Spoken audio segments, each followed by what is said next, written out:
guys, welcome back. It's Josh with the Financial Advisor Car Guy. This week we're working on both pickups. So I'm gonna start with this one and then move to the other. But basically what we're doing today is we're gonna talk about some steering issues I've been having with the Raptor. And then we're gonna wrap things up with the completed bodywork on the 55. So let's just dive right in.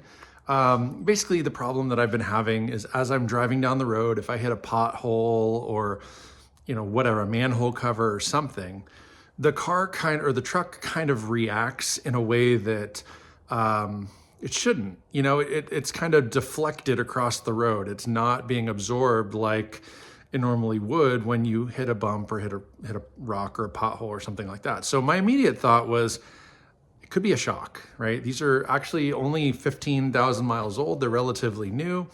They're Fox shocks. They're big, heavy duty, designed for off-road. I did think it was kind of strange that could be a possibility, but that was what my mind went to. Just the way I've had experiences with shocks on other vehicles wearing out. This is kind of acting that way. But I went to the Raptor expert, Joe Gamboa, who's a friend of mine, and I took the truck over to him. He's got an identical truck. I mean, his is a year or two newer, but same Raptor essentially. And I said, Joe, help me out here. I'm at a loss. I think it might be a shock. What do you think? So yeah, he had me bring it over to his house. He lifts it up in the air and he starts looking underneath. And, he thought, well, it could be a wheel bearing. It could be this, it could be that. Well, long and short of it is, it was the tie rods and the upper control arms. So what I've done is I've also ordered some parts. So I went ahead and ordered, here, I'll just kind of do it this way. I've ordered my control arms. No, I'm sorry. These are the inner tie rods. These are the boots that are associated. These are the nuts that hold it all together. And then Joe has a way he can get some parts at a discount. And so he's ordered my upper control arms and the outer tie rods. And so we're gonna go ahead and I'm having Joe actually do the install for me. He just did a similar repair on his own truck and he upgraded all this stuff. I'm actually just using OEM Ford parts. I'm not upgrading anything. I'm just keeping it all stock. It's by choice. Basically, it's because of the money. I don't use the truck quite the same way Joe does. And for me, I don't need the big fancy, off-roading stuff the factory stuff is perfect for what I'm gonna use the truck for. So yeah, Joe's gonna take care of that for me. Well, while he was under the truck, I mentioned to him, I have a front differential fluid leak. And he goes, yeah, I can tell. It's like running down the axles. And so we need to get that fixed. So what I went ahead and did, and maybe you saw that in here, was I did get some fluid, some oil. This is 7590. And then I also went ahead and got a lube blocker front diff, cover. It's for an 8.8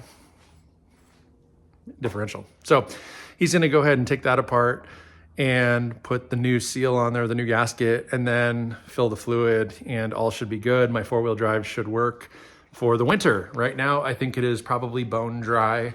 So I'm super reluctant to shift it into 4-wheel drive. But again, I haven't needed it just yet. But weather's getting cold and I'm gonna need it before too long when the snow starts to come. So that's the deal with this truck. I should have a better update for you guys, hopefully next week. It sounds like Joe's gonna take the truck tomorrow. He told me when he did it on his own truck, I think it was the first time he did it, it only took him 4 or 5 hours. If that's right, Joe, you tell me if I'm wrong. I think it was about 5 hours, 4.5 hours. But he's also doing the gasket on the front end. And then he mentioned, maybe rotating the tires or doing something else. So all that to say, once I get the truck back, I will need to go get it aligned. And then it should be essentially as good as new from a steering and suspension standpoint. All the shocks, the leafs in the back even, they're all like 10,000, 15,000 miles old. So they're still breaking in. They're still really, really great. And so anyway, that's exciting. My wife's thrilled because she's scared to drive the thing. Because again, when I hit a pothole or, like a manhole cover is the example that keeps popping in because there's one in my neighborhood that I literally drive over every single day. And if I don't intentionally miss it, I will hit it and my whole truck will like all over the place, It like deflects off to the right. So it's not super safe, but again, it's been doing this for a little while, so I've been able to figure it out, and it's not the end of the world, but for her safety and for her just comfort, it's gonna be nice to have this fixed. Next, I'm gonna go ahead and flip the camera around, and we're gonna walk out and look at the 1955 and the rust repair that was in that lower cab corner. Let's take a look. All right, so we're gonna take a quick look at this truck, and as you can see, it has been repaired. So no fuel filler hole, no rust in the bottom corner. Everything is nice, fit and finish is good. You know, basically the way it went was Jeff cut to somewhere right in here, and then across here, sorry, the camera's not lining up, and then obviously down the door jamb. The door is open right now, and then underneath there where it all welds together. And yeah, everything looks really good. I'm really pleased with that. So we're gonna walk back inside and we'll talk a little bit more about that. So part of the reason that I wanted to come back in the garage is I've got a neighbor on this side who's doing a bunch of yard work, and a neighbor on this side who's actually outside working on his truck. So I didn't really want to be out there filming a video, making a bunch of noise and disrupting both of them, letting them just do their thing. So here I am back in the garage. But where we left off with the other pickup, with the 55, now, as you can see, that corner has been repaired. I'm gonna go ahead and post a picture right here of what it looked like before. So now that you've kind of seen the before and after, I'm gonna show you another after picture, a still photo. And, you know, really, Jeff just cut it out and welded in the new plate. It's very, I mean, it's like an OEM stamped tool piece. It's not just raw metal that he had to shape. It actually truly came as a factory replacement. And when he got in there, he actually texted me a picture, and I'll put that one here, of what the inner workings look like inside, where that filler neck went down and would have gone into the tank. He basically said, you know, it worked. It was a working thing, but really Ford probably didn't do it as well as they could have. It was kind of flawed from the beginning, and water was always going to get in there around that gasket. And so rust in that bottom corner is not uncommon. But it's funny, we live in a pretty dry climate, all things considered. I mean, we do get rain and snow and all that stuff, but for the most part, the air is pretty dry, and it's a really dry area. Well, he said he's repaired a lot of rust on these trucks before. He's never done that lower cab corner, which I thought was interesting because, again, just the reasons that he gave me, you know, it's prone to fail. The gasket is not, well, it's not watertight, first of all, but he said basically if you remove the gasket, he had to use an air hammer to like break open a phalange of, I don't know the way it was all together. And you'll kind of, again, saw that maybe in that picture. But yeah, he said it was just prone to fail. Water was going to run right in there.